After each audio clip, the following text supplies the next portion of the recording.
Would you believe me if I told you these shots from the DJI FPV drone weren't good enough?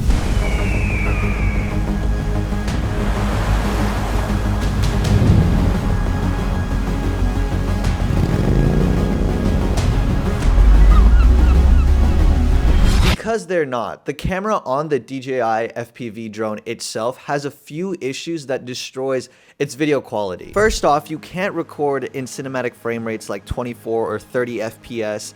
The field of view isn't wide enough, though even if it was, its propellers will get caught in the footage. And it has a low bitrate, meaning that the footage will fall apart if you try to throw on a heavier edit. So I decided to attach another camera to the drone, the GoPro Hero 10.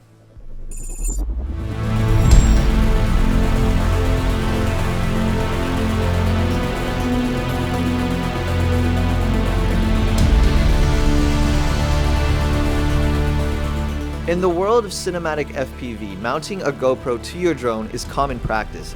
This little action camera allows pilots to capture shots at the highest qualities and brings out the adrenaline of soaring through the skies at full force. Now let me show you how I did it. To attach the GoPro Hero 10 to the DJI FPV drone, I went ahead and got this 3D printed action cam mount off of aerialpixel.com.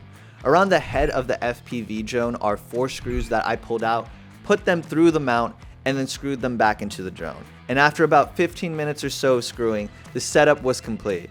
What's really nice about this mount in particular is that it is a softer hold, so that's going to help with micro jitters and whatnot, whereas if it was a tighter hold on the drone itself, then the GoPro footage is more likely to replicate all the shakes and the jerkiness that the drone might have while flying. Another thing that I want to point out, especially if you are a beginner FPV flyer, is that when you mount your GoPro to the drone, you want to mount it at the same angle that you would typically tilt the drone's camera gimbal at. So let's say the drone's camera gimbal is at 25 degrees, then you would want to mount your GoPro at about the same 25 degrees. Now, what I personally like to do is actually mount my GoPro a little bit less than my camera gimbal on the drone. So if it's 25 degrees, I like to go around 20 degrees, and that's just because I find that the GoPro footage has a better composition at that slightly lesser angle. As for the settings on my GoPro, I shoot at 5K 24 FPS with a 4:3 aspect ratio, and the 4:3 aspect ratio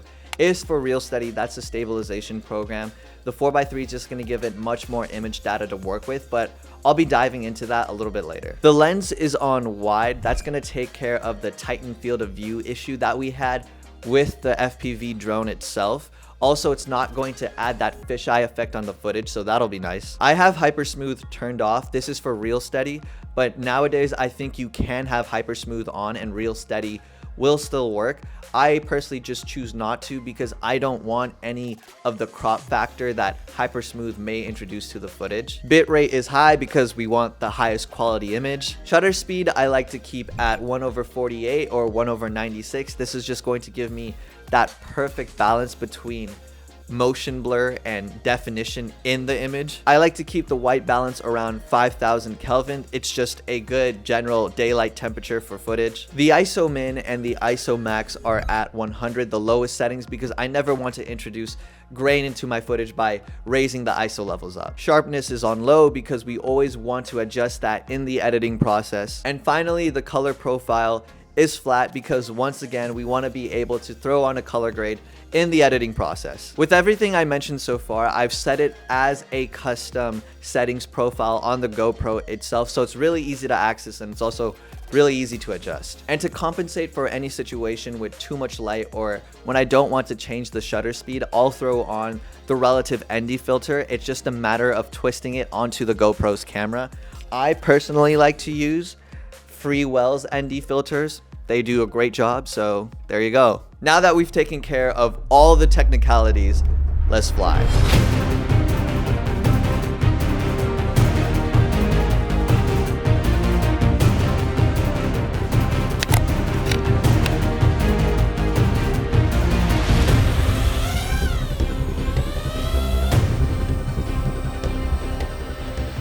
Get a little bit closer.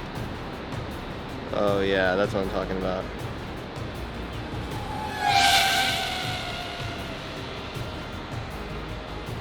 Oh, that's sick. So up here, I'm not really feeling the weight of the GoPro nearly as much, and I think it's because, oh wow, a gunshot, yeah, that's cool.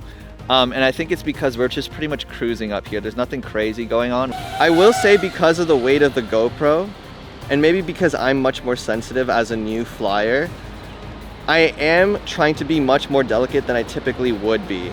Because I don't also want the GoPro to randomly flip off as I'm flying and doing moves like this. Let's trace the snow trail. Don't get too close. It's a little close to Noosh. And then we can kind of like go over here. And then follow. Alright, going for this dive shot. Relax.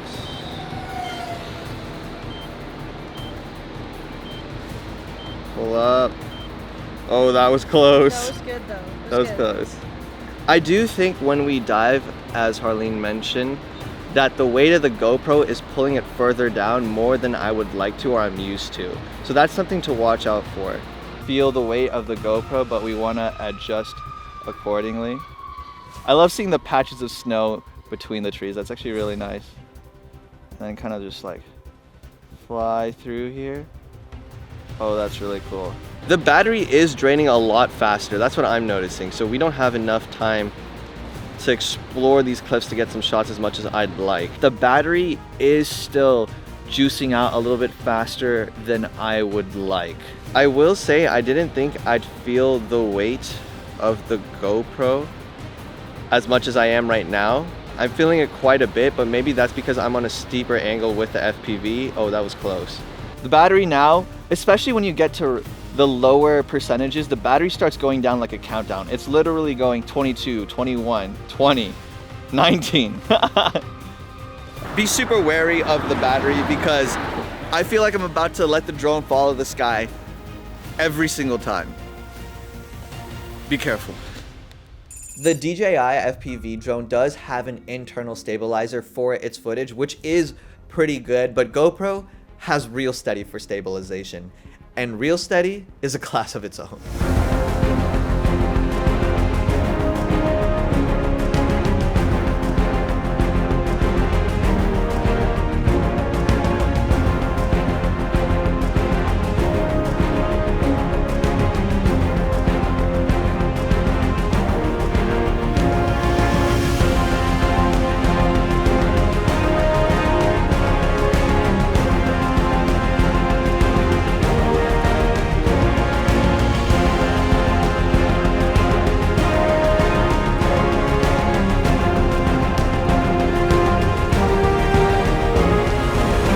That was pretty crazy, right? ReelSteady is a program within the GoPro app that analyzes all the gyro data that's contained within your footage and then smoothens it out.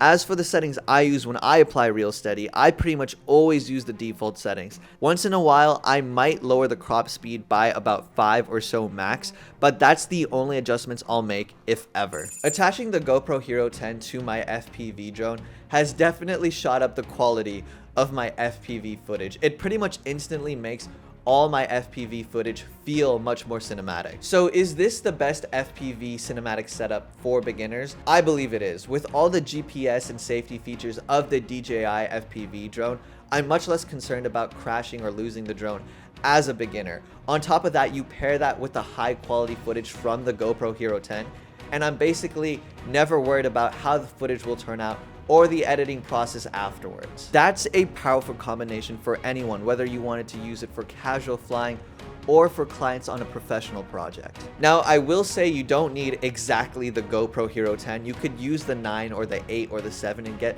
relatively the same quality footage, but I do believe it's one of those things where it's like, if you can get the GoPro Hero 10, then why not? Subscribe, I'd love to have you, and to those of us that look to explore the limits of filmmaking through drone artistry, that look to max out the utility of our tech to show the world a new perspective, it's time to skyrocket.